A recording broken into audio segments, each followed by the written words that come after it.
I'd like to point out first that I really think that we need to come forward with unified frameworks for IT security and security standards in a digitalized economy, in a digital market. Otherwise, we'll see more and more a disruption of very different standards and of a situation which we have already today of jurisdictions in the cloud being competing each other and being also in contradiction to each other. Although I call for getting away from that, I also have to say that even though and even if we would be pushing now for harmonize that as quickly as possible to avoid that, I think it will take some years to overcome it, perhaps even decades. As behind, of course, there is a deep conflict on the underlying values of what is security and what constitutes security, not only in a technical way, but also in an individual way, in a way of society. And I would just like to bring one example, which we have envisaged already quite a time now. It's around 2.5, almost 3 years ago that Edward Snowden was revealing some insights into the practices of at least one, I would say even almost all the intelligence services of the Western world.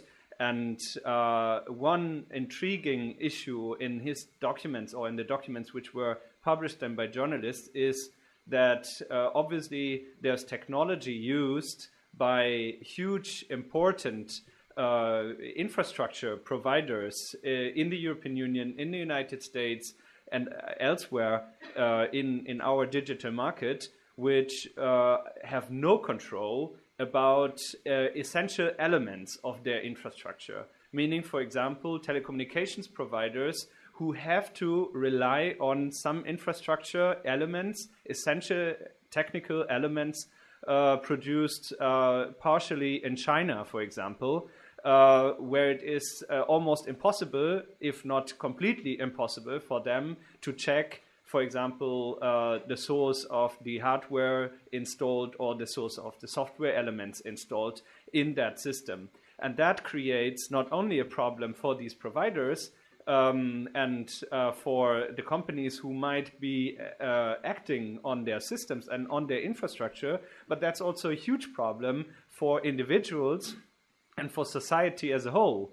If we think about the rule of law, then you might come to the conclusion that public authorities have to follow the rules. And they can't just say, oh, we think we follow the rules.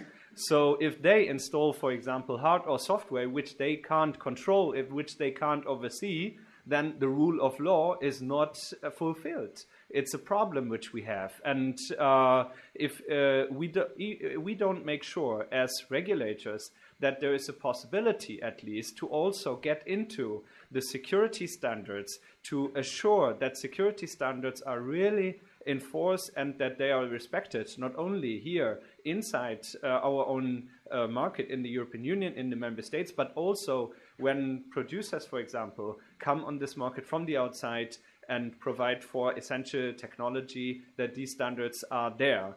And not only that, but also that we assure that if there is a lack of standard and that there might be a damage happening, no matter if it is a monetary damage or not, perhaps it's only like a damage to fundamental rights, which often is not monetarily to be counted. But if such a damage occurs, that there is liability in place for those who are producing the lack of security, those who are responsible for the lack of security.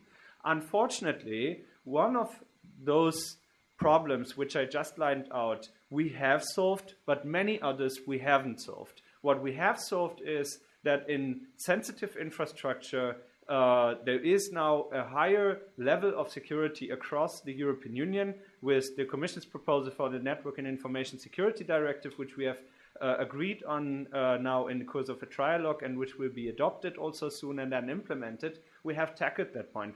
What is not in this is the answer to the vast products, services, and technology out there, which may be used by several companies, which others are relying on. Also, when it comes to the cloud, for example, that always there is a certain standard for security in place and a certain liability scheme in place.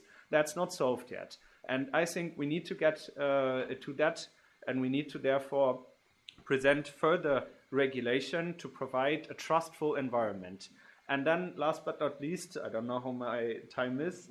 1 minute, okay. Last but not least, I'd like to get into the point and the question if that then would be in contradiction to growth and innovation and into provision of services, especially of cloud services on the European but also on the global digital market. And I would say not at all, because both it's part of the same coin. It's two sides of the same coin. If you want to survive in a harsh digital market of tomorrow, which will be the global market because everything will be digitalized, then a lack of security, a lack of trust will be hindering all of your success. And you may provide perhaps the cheapest service everywhere. It will be a huge hampering to growth and innovation if you're not on speed, on time with the demands of the markets on IT security, on security standards, because it's not only about consumer standards, but also about consumer